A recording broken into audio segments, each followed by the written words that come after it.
भारत की अर्थव्यवस्था को विकासशील बाजार अर्थव्यवस्था के रूप में जाना जाता है। यह नॉमिनल जीडीपी द्वारा दुनिया की छठी सबसे बड़ी अर्थव्यवस्था है और परचेसिंग पावर पैरिटी द्वारा तीसरा सबसे बड़ी इकोनॉमी है। आईएमएफ के अनुसार पर कैपिटा इनकम के आधार पर भारत नॉमिनल जीडीपी से 142वें और वर्ष 2020 में परचेसिंग पावर पैरिटी से 124वें स्थान पर है। कोल्ड वॉर की समाप्ति और 1991 में बैलेंस ऑफ पेमेंट संकट के तीव्र संतुलन ने आर्थिक उदारीकरण को अपनाया। 21वीं सदी की शुरुआत के बाद से एनुअल एवरेज जीडीपी विकास 6% से 7% हो गया है और 2014 से 2018 तक भारत चीन से आगे निकलकर दुनिया की सबसे तेजी से बढ़ती प्रमुख अर्थव्यवस्था थी। ऐतिहासिक रूप से भारत 1 से 19वीं शताब्दी तक अधिकांश 2 सहस्राब्दी के लिए दुनिया की सबसे बड़ी अर्थव्यवस्था थी।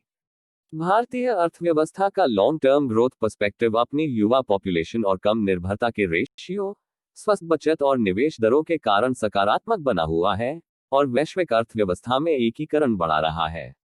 2016 में डेमोनेटाइजेशन के झटके और 2017 में गुड्स एंड सर्विसेज टैक्स की शुरुआत के कारण अर्थव्यवस्था 2017 में धीमी हो गई। भारत की जीडीपी का लगभग 60% डोमेस्टिक प्राइवेट कंजम्पशन से संचालित है और भारत दुनिया का छठा सबसे बड़ा कंज्यूमर मार्केट बना हुआ है। प्राइवेट कंजम्पशन के अलावा भारत का जीडीपी सरकारी खर्च, निवेश और निर्यात से भी बूस्ट होता है। 2018 में भारत दुनिया का 10वां सबसे बड़ा इंपोर्टर और 19वां सबसे बड़ा एक्सपोर्टर था। भारत 1 जनवरी 1995 से वर्ल्ड ट्रेड ऑर्गेनाइजेशन का सदस्य रहा है। यह ईज ऑफ डूइंग बिजनेस में 63वें और ग्लोबल कम्पिटिटिव रिपोर्ट में 68वें स्थान पर है। 520 मिलियन श्रमिकों के साथ भारतीय लेबर फोर्स 2019 में दुनिया की दूसरी सबसे बड़ी लेबर फोर्स बन चुकी है।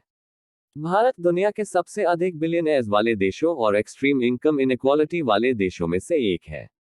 भारत में एक विशाल अनौपचारिक अर्थव्यवस्था है, इसलिए मुश्किल से 2% भारतीय इनकम टैक्स देते हैं।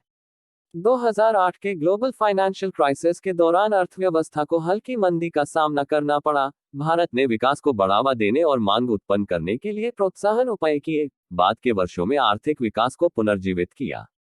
2017 प्राइसवाटरहाउसकूपर्स की रिपोर्ट के अनुसार परचेसिंग पावर पैरिटी पर भारत की जीडीपी 2050 तक अमेरिका से आगे निकल सकती है।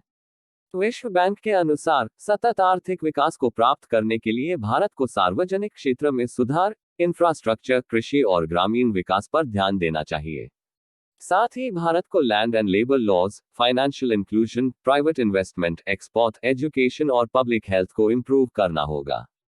2019 में भारत के 10 सबसे बड़े व्यापारिक साझेदार अमेरिका, चीन, यूएई, सऊदी अरब, हांगकांग, इराक, सिंगापुर, जर्मनी, दक्षिण कोरिया और स्विट्जरलैंड थे।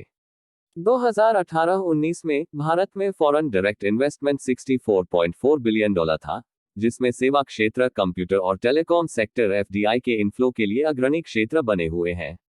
भारत के कई देशों के साथ मुक्त व्यापार समझौते हैं, जिनमें आसियान, साफ्टा, मर्कोसुर, दक्षिण कोरिया, जापान और कुछ अन्य शामिल हैं जो प्रभाव में हैं या बातचीत के चरण के तहत हैं। सेवा क्षेत्र जीडीपी का 55.6% हिस्सेदार है और सबसे तेजी से बढ़ता हुआ क्षेत्र बना हुआ है, जबकि औद्योगिक क्षेत्र और कृषि क्षेत्र में अधिकांश श्रम बल कार्यरत हैं। बॉम्बे स्टॉक एक्सचेंज और national stock exchange market capitalisation द्वारा दुनिया के सबसे बड़े स्टॉक एक्सचेंजों में से एक है।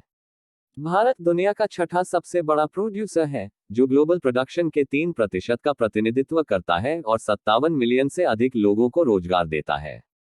भारत की लगभग 66% आबादी ग्रामीण है, जिसकी आजीविका का प्राथमिक स्रोत कृषि है और भारत के जीडीपी का लगभग 50% योगदान देता है। भारत के पास दुनिया का 5वां सबसे बड़ा विदेशी मुद्रा भंडार है, जिसका मूल्य $540 बिलियन है। भारत में जीडीपी का 68% के साथ एक उच्च राष्ट्रीय ऋण है, जबकि इसका राजकोषीय घाटा जीडीपी के 3.4% पर रहा। हालांकि 2019 की सीएजी की रिपोर्ट के अनुसार वास्तविक फिस्कल डेफिसिट जीडीपी का 5.85% है।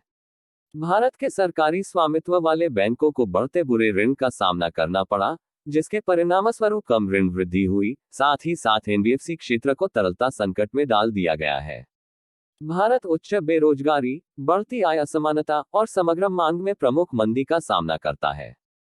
हाल के वर्षों में स्वतंत्र अर्थशास्त्रियों और वित्तीय संस्थानों ने सरकार पर विभिन्न आर्थिक आंकड़ों, विशेष रूप से जीडीपी विकास में धोखाधड़ी करने का आरोप लगाया है। भारत खाद्य और कृषि उत्पादन में विश्व स्तर पर दूसरे स्थान पर है, जबकि भारत का एग्रीकल्चरल एक्सपोर्ट $38.5 बिलियन है। कंस्ट्रक्शन और रियल एस्टेट क्षेत्र कृषि के बाद दूसरा सबसे बड़ा नियोक्ता है और आर्थिक गतिविधि को गेज करने के लिए एक महत्वपूर्ण क्षेत्र है। भारतीय कपड़ा उद्योग 150